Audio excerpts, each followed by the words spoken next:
जेहि मारग गए पंडिता, तेहि गई बहीर। ऊंची घाटी राम की, तेहि चढ़े रहे कबीर। सदगुरु कबीर कहते हैं, राम की तलाश में जिस रास्ते पर ब्राह्मण निकला वो बह गए, बहीर हो गए। ब्राह्मण समाज के लोग भारत देश में सबको राम के रास्ते पर चलने को आदेश देते हैं। कहते हैं कि राम के रास्ते पर चलो, राम की अनुयायी बनो, राम को जानो, राम को प्राप्त करो। लेकिन कबीर साहब कहते हैं कि जही मार्ग गए पंडिता, पंडित जिस मार्ग से राम को खोजने के लिए चला वो उसी रास्ते में बह गए। कैसे बह गया? पंडित ने कहा हिंदू समाज से कि तुम मेरे पीछे पीछे आओ, चलो एक राजा दशरथ की मूर्ति बनाओ, मैं जैसा कहता हूं वैसा करो। कर दिया। फिर ब्राह्मण ने कहा चलो जब तुम्हारी मूर्ति बनकर तैयार हो गए तो चलो अब मुझे बुलाकर ले चलो, कुछ फल फूल ले आओ, चलो मैं उसमें थोड़ा प्राण डाल देता हूं ताकि वो देवता बोल सके, खा सके, पी सके, जी सके। और लोगों ने ब्राह्मणों की बात में आकर ऐसा कर भी दिया। सज्जनों, साहब कहते हैं उस देवता की मंदिर से मूर्तियां चोरी हो जाते हैं, सोने चांदियां चोरी हो जाते हैं। वो राम, वो खुदा, वो भगवान कुछ नहीं कर पाते। यही बात मस्जिद की है। कितने वर्ष मुल्ला चाहे अजान देते रहे, मस्जिदों की कोई भी देवता खुदा उठकर खड़ा नहीं होता।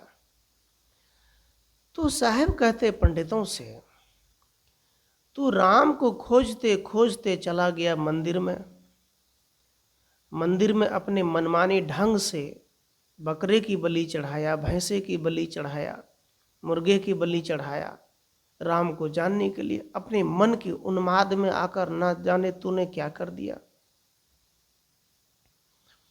फिर साहब कहते हैं तूने पीपल में खोजा, तूने पेड़ पौधे न जाने नदी में खोजा, गंगा में खोजा, तीर्थों में खोजा, कहां कहां नहीं तूने राम को खोजा। कबीर साहब कहते हैं पंडित जब राम को खोजने के लिए चला तो ऐसे रास्ते पर चले गए जहां पर थोड़ी सी शिवलिंग, थोड़ी सी पत्थर, एक ईंट, एक मिट्टी, थंब बना दिए, वहां खोजना शुरू कर दिया। नकली देवताओं को खिलाना शुरू कर दिया, उसे मोक्ष मांगने लग गया जो खुद अपनी मक्खी नहीं उड़ा सकते। ऐसे देवता के सामने कहते हैं कि तुम मेरी दुख का निवारण करो, मुझे मुक्ति दो, मुझे शांति दो। कैसे मिलेगा? अब साहब कबीर भी उसी रास्ते से जा रहे हैं। जिस रास्ते से पंडित निकले उस रास्ते से कबीर साहब जा रहे हैं। लेकिन कबीर साहब राम की तलाश में चले गए गांव समाज के लोगों के पास, घर घर में चले गए। कबीर साहब ने देखा कि माता में राम है, पिता में राम है, भाई में राम है, पुत्र में राम है, पशु पक्षी में राम है, खुदा है, सब में राम का दर्शन किया। कबीर साहब ने देखा कि गुरु में राम है। एक गुरु का स्मरण करें, गुरु को याद करें, गुरु की चरण पूजा करें, गुरु की मंत्र जाप करें, गुरु से ज्ञान प्राप्त करें, वो राम है। साहब कहते ऊटी ऊंची घाटी राम की, तेही चढ़ी रहे कबीर। राम की घाटी, राम की जो शिखर है वो ऊपर है। ऊपर कहाँ है सज्जनों? ब्रह्म कहते हैं ना, ब्रह्म। ये मस्तिष्क, ये खोपड़ी, ये ब्रह्म द्वार है अपने ही अंदर में। गले से नीचे जो व्यक्ति ध्यान करता है वो नरक की ध्यान करता है। अर्थात संसार मायावी पदार्थों का ध्यान करता है, और जो गले से ऊपर ध्यान करता है, जो समझदारी बढ़ाता है, सोच चिंतन को ठीक करता है, मन पवित्र रखता है, कबीर साहब ये ब्रह्म का ध्यान है, अपना ध्यान है। तो साहेब कबीर ऊंची घाटी राम की, साहब कहते हैं अरे तू क्या नकली देवताओं की चक्कर में हो, राम की तो ऊंची घाटी है, ऐसे पर्वत पे है। ऐसा साहब कहते हैं, चढ़े तो पावे प्रेम रस, गिरे तो चकनाचूर, है ना। सदगुरु के दरबार में लंबे पेड़ खजूर। कहते हैं कि गुरु का जो चरण है, गुरु का जो दरबार है, गुरु का जो आत्मबोध है, वो तो लंबे पेड़ के समान है। और ये ब्राह्मण लोग, चील कौवे लोग उसमें छाया नहीं पा सकता। ब्राह्मण एक कौवा है, पक्षी है, वो चाहता है कि राम की चोटी को प्राप्त करो, नहीं हो सकता, वहां तो कबीर ही जा सकता है। आत्म धन जई ठोर है, बचन कबीर उपदेश। साहब कबीर कहते हैं आत्म धन, ठोर मतलब नजदीक, तुम्हारे पास, तुम हो, वो तो तुम्हारे अंदर है। तो कबीर साहब राम से मिल रहे हैं। कबीर साहब जब जनता में जाते हैं, गांव समाज में जाते हैं, तो हर व्यक्ति में राम देखते हैं।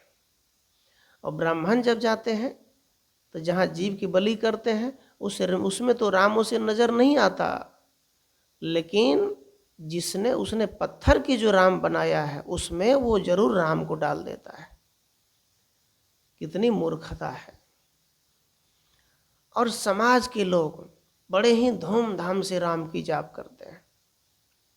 सज्जनों, एक बार की बात, जब मैं छोटा था, जब मैं घर पे ही रहा करते थे, तो हमारी बचपन से आदत है कि बचपन से सत्संग करना, संगत में।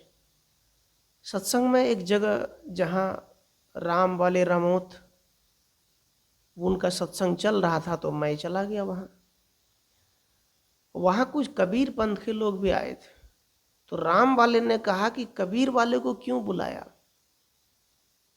कबीर वाले आ गए तो मेरा सत्संग, ये तो हम लोग अछूत हो गए। मतलब आप विचार कर सकते हैं कि इतने चिढ़ थे राम वाले को कबीर से। क्यों? क्योंकि कबीर साहब कहते हैं तेरे राम जो मर गए, उसके अंदर जो राम था, मैं उसको जानने की बात करता हूं। तुम जिस राम के लिए दौड़ लगाते हो, वो तुम्हारे हजारों हजारों किलोमीटर कहीं नजर ही नहीं आ रहा है। राम कोई भगवान नहीं है, राम एक मर्यादित पुरुष है। मर्यादित पुरुष होने के नाते यदि आप पूरे रामायण को पढ़ते हैं, रामायण को पढ़ने के बाद यही पता चलता है कि केवल 4 भाई का प्रेम जो है, ये मूल चीज है समाज के लिए। 4 भाई का प्रेम। किंतु यदि आप कहें कि राम ही ईश्वर है, राम ही परमात्मा है, राम ही भगवान है, राम ही सृष्टि बनाए हैं, राम ही परमात्मा है, तो फिर ये थोड़ी सी झूठी साबित होती है। क्योंकि राम न तो ईश्वर है, न परमात्मा है, न भगवान है, न वो सृष्टि को बनाया है। राम एक राजा दशरथ के पुत्र है, और वो पुत्र एक मर्यादित पुरुष, मतलब रामचरित्र मानस, एक भाईचारा का मेल है, भाई भाई में प्रेम। राम अयोध्या छोड़ दिए तो भरत उसका खड़ाऊ के पूजा किए। आज तो केवल लोग राम का नाम लेते हैं 24 घंटे, लेकिन वही भाई के साथ धोखाधड़ी करता है, अच्छे अच्छे जमीन अपने नाम पे कर लेता है, भाई से बातचीत नहीं करते, प्रेम नहीं रहता। क्या मतलब रहा? आप छोटे को देखना नहीं चाहते, आप बड़े को नहीं देखना चाहते, राम का तो प्रेम नहीं उतरा। तो साहब कहते हैं दशरथ सुत तिहु लोक ही जाना, राम नाम का मर्म न जाना। सदगुरु कबीर कहते हैं दशरथ सुत मतलब बेटा, दशरथ की बेटा। साहिब कबीर कहते हैं दशरथ के जो पुत्र राम है ना, तुमने उसे ही सर्वशक्तिमान मानकर बैठा है, समझकर बैठा है। तिहु लोक कहीं जाना, पूरे संसार। तिहु लोक कौन सा? केवल भारत। भारत के बाद कहाँ? भारत के बाद यदि कोई हिंदू है, चाहे अमेरिका हो, जापान हो, चाइना हो, पाकिस्तान हो, यदि हिंदू है तो वो राम को जानता है। लेकिन वो कैसे जानता है? क्योंकि ब्राह्मण की मानसिकता से गुलाम है। ब्राह्मण ने बता दिया कि तेरा खुदा, तेरा भगवान राम है, इसलिए वो जानता है। लेकिन यहां कहते कबीर साहब, तीन लोग, पूरे संसार को राम ने जाना। कैसे जान लिया? भले तू बाहरी राम को जान लेगा, लेकिन अंदर की राम के जानने की बात सदगुरु कबीर करते हैं। साहब अंदर की राम की बात करते हैं। इतने देवी देवता हमारे भारत देश में जन्म ले रहे हैं, क्यों? इसे भारत ही क्यों पसंद है? बाहर पसंद नहीं है। बाहर के देश पसंद होना चाहिए। आज टेक्नोलॉजी में सबसे बड़ा आगे, जैसे अमेरिका हो गया, चाइना हो गया, जापान हो गया, बड़े आगे हैं। धन दौलत में, अमीरी में, हर चीज में आगे है। क्या नहीं है वहां? एक से एक न्यूक्लियर बम पावर इस्तेमाल किया जाता है। एक से एक रेलवे लाइन, एक से एक हेलीकॉप्टर, एक से एक जहाज, एक से एक सुविधा, एक से एक सड़कें हैं वहां पर, एक से एक विद्यालय है जो भारत से बच्चे वहां पढ़ने जाते हैं, डॉक्टरी करने के लिए जाते हैं, पढ़ने के लिए जाते हैं। वहां क्या नहीं है? सब कुछ तो है। हाँ, वहां इसलिए ये सब चीज है क्योंकि वहां 4 हाथ की सरस्वती की पूजा नहीं होते हैं, क्योंकि वहां 10 हाथ वाले दुर्गा की पूजा नहीं होते हैं। वहां ये सब नहीं होता है। वहां जी निकालने वाली काली की पूजा नहीं होते। अर्थात वहां किसकी पूजा होते हैं? स्त्री और पुरुष, अर्थात पति और पत्नी में मेल से रहते हैं। वहां शिक्षा को आगे बढ़ाया गया, पढ़ाई की दर्जा दी गई। हम पढ़ेंगे तो आगे बढ़ेंगे। और याद रखना, जहां जिस देश भारत में 4 हाथ वाली सरस्वती की पूजा हम करते हैं, वो भारत कंगाल है, वो भारत गरीब है, वो भारत के लोग अनपढ़ है, वो भारत ब्राह्मण के गुलाम है, वो भारत के लोग छोटे शिवलिंग 100 ग्राम के काले पत्थर ले आते हैं, वहां दूध चढ़ाते हैं। याद रखना, क्विंटल की क्विंटल तुम दूध बहा देते हो। आपके घर से बगल से गरीब गुजर दे तो उसे दूध नहीं दोगे, लेकिन शिवलिंग पे चढ़ा दोगे। और ऐसे ब्राह्मणों के पास तर्क भी है। कहा दूध नहीं चढ़ाया शिवलिंग पे तो तुमने क्या अमीर बन गया? तर्क भी ऐसा देता है वो। याद रखना, जो पीता है उसे तुम पिलाते नहीं, जो खाता उसे खिलाते नहीं, जो नहीं बोलता नहीं खाता उसके लिए तुम धन लुटाते हो। अरे माँ बाप की संपत्ति पर तुम रहते हो, उनके खाते हो तुम, उनके तो नहीं गाते, नकली के गाते हो। तो साहब को चिढ़ है इस बात से कि हिंदू समाज जिस देवता के लिए लड़ रहा है आज, वो देवता न जाने तुम्हारे गले में हंडी बांध दिए, तुम्हारे पढ़ाई छीन लिया, तुम्हारे जीने का अधिकार छीन लिया, तुम्हारी नौकरी करने का अधिकार छीन लिया, और तुम उस देवता के लिए मर रहे हो। याद रखना, जिस दिन भारत देश में 4 हाथ वाली सरस्वती को स्कूल से हटा देगा, अपने घरों से हिंदू हटा देगा, 2 सरस्वती को पढ़ाना शुरू कर देगा। 2 सरस्वती मतलब 2 हाथ वाली बेटी को जिस दिन आप पढ़ाना शुरू कर देंगे, लक्ष्मी बनाना शुरू कर देंगे, सरस्वती बनाना शुरू कर देंगे, उस दिन से भारत भी अमीर हो जाएगा, भारत भी ज्ञान में, शिक्षा में आगे बढ़ जाएगा। यही कारण है जो आज के विद्यार्थी नहीं भी पढ़ते हैं, जो नशाखोरी करते, वो भी सरस्वती की पूजा करते हैं। तो भारत अमीर कैसे बनेगा? हमारे भारत देश में तो एक से एक मतलब क्या बैठा है, एक से एक कहा जाए तो भारत में जानने वाला बैठा है।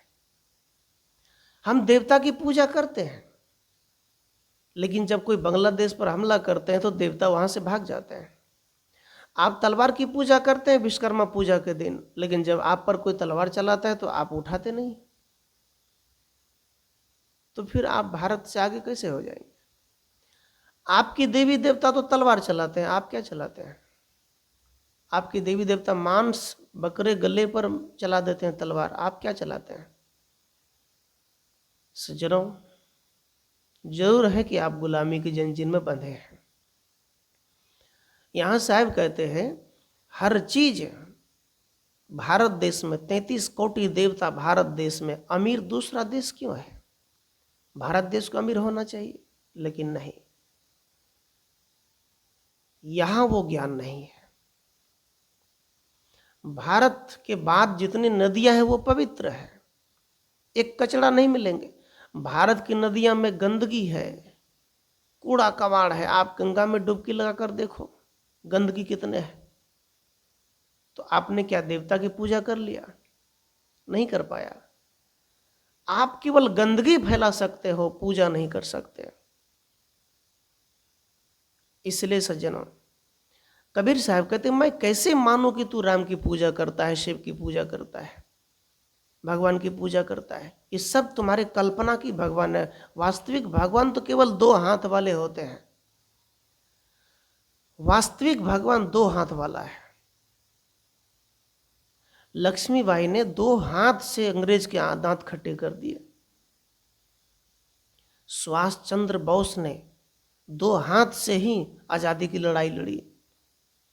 बाबा साहब अंबेडकर ने 2 हाथ से ही संविधान लिखा और शूद्रों को, नीच दबे कुचले लोगों को ऊपर उठाया, सबका समान अधिकार दिया। ये 2 हाथ, और 2 हाथ ने कमाल कर दिया। आपके 2 हाथ वाले माँ बाप ने आपको कमा कर खिलाया।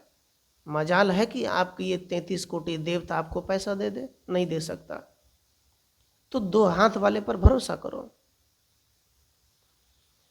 कबीर साहब कहते हैं कर बहिया बल आपनी छाड़ बिरानी आस, जाके आंगन नदी बहे सो कस मरे प्यास। सदगुरु कबीर कहते कर बहिया बल आपनी, वो चाहे स्त्री हो, विद्यार्थी हो, माता पिता हो, सबको कहते हैं अपने 2 हाथ का बल भरोसा करो, छाड़ बिरानी आस, दूसरे की आशा मत करो। आपके पास 2 हाथ है, आप कहीं यात्रा कर रहे हैं, आपने एक लाठी पकड़ ली, आप 3 आदमी हो गए। केवल 2 हाथ से यदि कोई मारने आ जाए तो आप कुछ नहीं कर सकते, लेकिन आपने लाठी पकड़ ली, आप 3 आदमी हो गए। ये अपना भरोसा है, अपनी शक्ति है, अपनी सामर्थ्य है। इसी प्रकार साहब कहते हैं अरे तेरे अंदर में ज्ञान की ज्योति है, तेरे अंदर में भक्ति के सागर है, तुम्हारे अंदर में सामर्थ्य है, तुम कर सकते हो, इतिहास लिख सकते हो, भरोसा कहाँ करते हो? कबीर साहब कहाँ पर ज्ञान नहीं लिया। कबीर साहब जब नदी किनारे गए और नदी किनारे जाकर वहाँ कुछ देर बैठा, एक मछली निकल कर आई और मछली ने कबीर साहब से हाथ जोड़ते हुए कहा, मछली के हाथ तो नहीं है, पंख है, लेकिन मैं उदाहरण के लिए कह रहा हूँ जो आज दुनिया में घटित हो रहा है। मछली ने कबीर साहब से कहा, हे कबीर साहब, आप बड़े दयालु मालूम पड़ते हैं, आप लगता है साक्षात आप मेरे लिए ईश्वर है। तो कबीर साहब ने कहा, हाँ क्या कहना चाहती हो तुम मछली? कहा बस हम यही कहना चाहते हैं, क्या आप मुझे थोड़ी सी 1 चम्मच 1 घूंट पानी पिला सकते हैं? मैं ना जाने कितने सालों से, कितने वर्षों से, ना जाने कितने जन्मों से प्यासी हूं। ये मछली कहा कबीर साहब से, कहा मैं प्यासी हूं। कबीर साहब ने ठहाके मारकर हंसने लगे, खूब हंसे, लोटपोट हो गए। और कबीर साहब हंसते हंसते हंसते लोटपोट हो गए। मछली ने कहा, कबीर साहब आप मेरी मजाक उड़ाते हैं, मैं आपसे पानी मांग रही हूँ पीने के लिए, प्यास बुझाना चाहती हूँ, और आप है कि मेरे मजाक उड़ा रहे हैं। तब कबीर साहब ने कहा, पानी में मीन प्यासी मोहे सुनी सुनी आवत हासी। सदगुरु कबीर कहते ऐ मछली, तू पानी में रहती है, तुम्हारा जीवन ही पानी है, तुम्हारा स्वभाव ही पानी का है, तू पानी के बिना मर जाएगी, पानी न रहे तो तू भी नहीं रह पाएगी। जब तुम दिन रात पानी में रहती हो, पूरा जीवन तुम्हारा पानी है, तो तुम पानी क्यों नहीं पीते? बताओ, पानी क्यों नहीं पीते? जब तुम पानी में रहकर पानी नहीं पीती हो तो मुझे हंसी नहीं आएगी तो क्या आएगा? तुम्हारे जैसी पागल कौन हो सकता है? मछली से कहा। ये बात कबीर साहब ही कह सकते हैं। कबीर साहब किसी की किताब से ज्ञान नहीं लेता है ना। कबीर साहब कहते हैं, मसी कागज छुओ नहीं, कलम गहूं नहीं हाथ। अरे मैं तो कागज नहीं छुआ, स्याही नहीं छुआ, मैं चारों युग की बात कहता हूं। तुम तो इतने किताब पढ़ते हो, इतने धर्मशास्त्र पढ़ते हो, तुमने क्या सीखा? बस यही, मरो तो पंडित को बुलाओ, श्राद्ध करो, पिंडदान करो, यही सीखा? तुमने किताब पढ़ा, रामायण भागवत पढ़ा, तो यही सीखा कि मंदिर में राम है? यही सीखा? तुमने भागवत पुराण किताब पढ़ लिया तो क्या सीखा कि बकरे को चढ़ा दो, बलि दे दो तो भगवान खुश हो जाएगा? क्या यही सीखा तूने? कबीर साहब कहते मैंने यह नहीं सीखा। मैंने देखा आंख से, जितना दर्द मुझे होता है उतना दर्द दूसरे जीव को भी होता है। तो जब मेरे अंदर खुदा है, भगवान है, ईश्वर अल्लाह है, तो तुम्हारे अंदर भी हो सकता है, बकरे के अंदर भी हो सकता है। कबीर साहब तो आंख के देख के बात करते हैं। कबीर साहब ने किसी की किताब से चुराया हुआ ज्ञान नहीं लिया है, थोड़ा इससे ले लिए, थोड़ा उससे ले लिए। आजकल लोग क्या करते हैं, दूसरे से ज्ञान लेता है लेकिन कहता है मैं तो असली संत मत हूं। काहे का संत मत? क्या तुम्हारे बाद कोई संत नहीं था क्या? कबीर साहब नहीं थे, बुद्ध नहीं थे, नानक नहीं थे? ये पागल मत है क्या? मूर्ख बनाने वाला पंथ चला है आजकल। सज्जनों, कबीर साहब कहते हैं, कबीर साहब से कुछ लोग जाकर प्रश्न पूछा कि हे कबीर साहब, आप इस भारत देश में अकेले संत हैं जिससे आपका विचार ही नहीं मिलता है, क्या हो गया आपको? न रामायण की बात, न भागवत पुराण, गीता, कुरान, अल्लाह, वेद, उपनिषद, कुछ नहीं मिलता है। तो कबीर साहब ने कहा, तू कहता कागज की लेखी, मैं कहता आंखन की देखी। तू जिस बात को कहते हो वो कागज में लिखी बात कहते हो, मैं तो आंख से देखकर कहता हूं। तुम कहते हो माँ बाप मर गए तो केला पत्ता में ले लो भोजन, पहुंचा दो बाड़ी में, क्या वो खाएगा? कुत्ता बिल्ली खाएगा? क्या तुम्हारे बाप कुत्ता बिल्ली बन गए? लेकिन कबीर साहब कहते हैं कि मैं तो कहता हूँ जिंदा में खिला दो, जिंदा में पिला दो, तेल मालिश कर दो, जिंदा में सेवा सत्कार कर लो, और क्या करोगे? तो कबीर साहब आंख से जो देखकर बात करते वो तो असली ज्ञान है। आप जो किताब में देखकर बात करते तो नकली ज्ञान है। तो कबीर साहब कैसे भरोसा करेगा?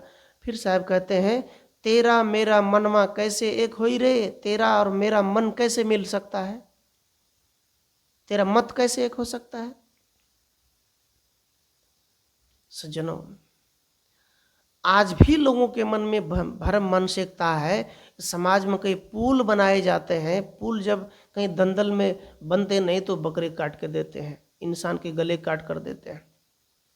हो क्या गया इंसान को? ये ब्राह्मण क्या करवाएगा आपसे?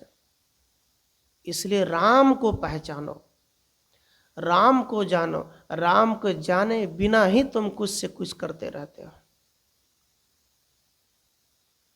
कबीर साहब कहते आंख न मूंदो, कान न रोंदो, काया कष्ट न भारू, खुले नैन हंस हंस पहचानो, सुंदर रूप निहारू।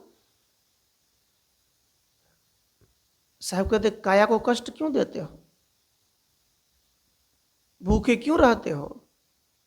भूखे भजन न होए गोपाला, ले लो अपनी कंठी माला। विचार करो, कोई भी साधु कोई मंच पर बैठे तो क्या 5 दिन 6 दिन भूखे प्रवचन कर सकता है? पूछो उनसे। क्या वह बिना दक्षिणा का ही कहीं जा सकता है? पूछो, नहीं जा सकता। क्यों? क्या तेल का गाड़ी चल सकती है? क्या पानी डाल देंगे चल जाएगा? नहीं चल सकता। क्या आपके पेट में भोजन नहीं रहने तो क्या आप प्रवचन करेंगे? जो आदमी कहता है कि मैं ईश्वर को खोज रहा हूँ, भगवान को खोज रहा हूँ, उस आदमी का 10 दिन भोजन त्याग करा दो, जबरदस्ती कहीं गुफे में बांध दो। एक कमरे में बंद कर दो, नानी याद आ जाएगी उसकी। और वो ईश्वर क्या है, वो सबसे पहले पानी और अन्न भात दाल को ही याद करेगा कि मुझे कहीं से एक टुकड़ा अन्न मिल जाए, रोटी मिल जाए। आपको क्या लगता है भगवान खोजेगा? भगवान खोजना मतलब धन के पीछे भागना है। बड़े बड़े लोग आजकल देखते हैं ना, मंदिर जाते हैं, बेलपत्र चढ़ा देते हैं, भगवान को भोग लगाते हैं, क्या कहते हैं, मेरे बेटे को नौकरी लग जाए, यही तो कहते हैं। लेकिन तुम पढ़ो लिखो आगे बढ़ो, नौकरी मिल जाएगी अपने आप। तो साहब कबीर तो यहां ये कहते हैं कि मेरी बातों पर तुम गौर क्यों नहीं करते हो, चलते क्यों नहीं, जगते क्यों नहीं, केवल होड़ लगता है। राम नाम की जाप करवाते हैं, मंडप में लड़कियां नचाते हैं, एक से एक लड़कियां नाचते हैं, मांस मछली खाकर दारू पीकर मंडप में नाचते हैं। क्या तूने राम को जान लिया? सज्जनों, वो एक वेश्या है। व्यवसाय मतलब एक रोजगार है, धंधा है, उसका जीवन तो चल सकता है, लेकिन वास्तविक राम से परिचित नहीं हो सकता। यदि कोई कलाकार है तो कलाकारी करके अपने बच्चे का पेट भरण पोषण करता है, लेकिन आप ये कहो कि वही है शांति का रास्ता, तो कैसे हो सकता है? क्योंकि साहब ने कहा, देह हिलाए भक्ति नहीं हुई, स्वांग धरि नर बहु विधि जोई। साहब कहते हैं देह हिलाने से, दिखावा करने से, चटक मटक करने से, नाचने कूदने से भगवान का भजन नहीं होता है। कुत्ते के जैसा स्वांग रचने से, दिखावा करने से, फिर जानो समझो कि कुत्ते के जैसा मतलब कुत्ता सोचता है कि इस द्वार पे मिल जाएगा, उस द्वार पे मिल जाएगा, लालच में दोनों ही खत्म, किधरों से नहीं मिलता है। इस स्वांग रचने वाला, दिखावा करने वाला भक्ति, बड़े बड़े जटा बढ़ा लिए, दाढ़ी बढ़ा लिए, तिलक चंदन कर लिए, बनावट कर लिए, चल दिए कुंभ मेला, वहां बैठ गए बाबा लोग, वहां पर पैसा चढ़ा रहे हैं। तो भक्ति तो सच्ची नहीं है ये तो ज्ञान नहीं है ना। आपको ज्ञानी बनने के लिए आपको इंद्रियां, शरीर, मन एकाग्र करना पड़ेगा। इंद्रियां मतलब शरीर, मन जो सोचता है, पूरे तन मन। कहते हैं साहेब कबीर, वो कहते हैं तन थिर मन थिर वचन थिर, सुरत निरत थिर है। साहब कहते हैं, कहे कबीरता दास का पला न पकड़े कोई। कहते जब उसका तन स्थिर है, मन स्थिर है, सुरत निरत स्थिर है, तो उनका कोई भी काल, कोई भी देवी देवता जो बाहर से मानते हो, कोई भी नकली प्रथा उसको परेशान नहीं कर सकता। जब आपका ये तन मन स्थिर है, आपकी साधना आगे बढ़ती जाएगी, आपकी भक्ति आगे चली जाएगी। लेकिन हम तन को, मन को साफ नहीं करते, शरीर को साफ नहीं करते हैं। क्या करते हैं? केवल बाहरी पूजा करते हैं। साहब कबीर कहते हैं, आप यदि चाय बनाते हैं, यदि आप एक दूध गर्म करते हैं, चूल्हा पर चढ़ाते हैं, तो पहले क्या होता है?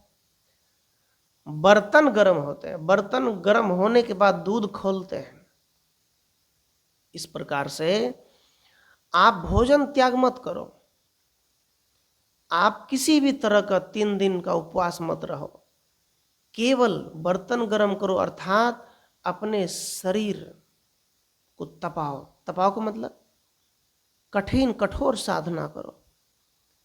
मान लो कोई आदमी है, संसारिक आदमी है, बोलो 1 घंटा ध्यान करो, वो ध्यान में नहीं बैठ पाएगा। क्यों? क्योंकि वो पलथी मारकर ज्यादा देर नहीं बैठ सकते, मन नहीं बैठने देगा, खुजलियां होगी शरीर में, अभ्यास नहीं है, क्योंकि आपने तपाया नहीं। जब अभ्यास बना लेते निरंतर, तो आपको कोई कष्ट नहीं होगा। फिर आप करते चले जाओगे। किसी आदत, झूठ नहीं बोलना, क्रोध नहीं करना, जलन, चुगली, कपट नहीं करना, ये क्या है? शरीर की तपस्या। शरीर को इन आदतों से दूर रखना, अपने मन को भी उस आदतों से दूर रखना, तो साहेब कहते हैं यही तो तपस्या है। आज लोग रावण की पुतला तो भले जला लेता है, लेकिन अंदर के रावण को नहीं मार पाता है ना? राम की भक्ति कर लेता है लेकिन भाई भाई का प्रेम नहीं कर पाता है, क्या होगा फिर? इसलिए सज्जनों, तो साहेब कबीर जो कहते हैं, कबीरा तेरी जगत में उल्टी देखी रीत, पापी सब मिलकर राज करे साधु मांगे भीख। साहब कबीर कहते मैंने देखा संसार की उल्टी रीत, उल्टी चाल, हर चीज उल्टा, साधु मांगे भीख, उल्टे चलते हो। कभी प्यासे को पानी पिलाया नहीं, बाद अमृत पिलाने से क्या होगा? प्यासा आदमी, प्यासा घर में माँ बाप, प्यासे पत्नी, प्यासे पति, बीमार अवस्था में तूने सेवा नहीं किया, पिलाए खिलाए नहीं, मरे तो तुम अमृत बांटते हो, 5 प्रकार 56 प्रकार की भोग लगवाते हो, मतलब रसगुल्ला बांटते हो, गांव में लोगों को भोज खिलाते हो 5-5 लाख खर्च करके, क्या फायदा? क्या मिल जाएगा? उसके नाम से हवन जाप करवाते हो, धुआं लगाते हो, क्या मतलब हो जाएगा? जिंदा में कर लो, जिंदा में खिला पिला लो, जिंदा में प्रेम भरी बातें कर लो, जिंदा में खूब प्रेम दो उसे, चरण दबाओ, सेवा करो, जुड़ कर रहो, ये तो करते नहीं, लेकिन बाद में करेंगे, मरने के बाद ही सब कुछ करेंगे। तो साहब कहते ये उल्टी चाल हम तुम्हारे क्यों माने? इसलिए प्यारे सज्जनों, हम सभी मनुष्यों को इन बातों पर विशेष ध्यान देना चाहिए। सज्जनों, आपको यदि कबीर साहब के विचारों से जुड़ना है तो आप चैनल को सब्सक्राइब भी करें और कबीर साहब के बीजक पढ़ें। ऐसे कबीर साहब के नाम से बहुत किताबें निकले हैं, जैसे दामाखेड़ा में अनुराग सागर है, कोई कबीर मंसूर है, ऐसे जो रामपाल जी हैं उनका तो गरीबदास का पंथ लेकर वो कहते मैं कबीर पंथी हूँ, और यही लोग मानते हैं कि कबीर साहब का जन्म नहीं हुआ, कबीर साहब आकाश से टपके हैं। लेकिन विचारवान, तर्कवान, विज्ञानवान वो कहता है कि हर आदमी का जन्म होता है, बिना माँ बाप का जन्म नहीं होते कोई।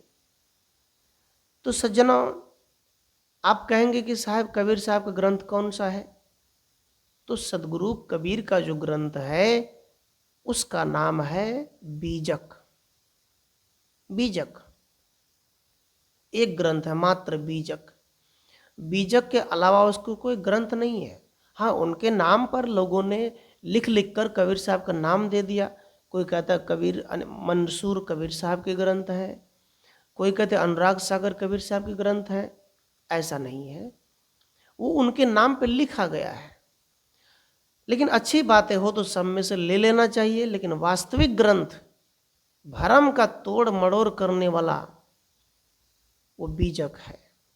आप बीजक पढ़ो, सदगुरु कबीर पारक संस्थान इलाहाबाद से संपर्क करें, वहाँ से जुड़ें और इस चैनल को सब्सक्राइब करें। आप सबके अंदर जो राम है, जिस राम के माध्यम से आपने इस प्रवचन को सुना, उस राम को हमारी ओर से 3 बार साहिब बंदगी प्रणाम और राम राम। जय गुरु।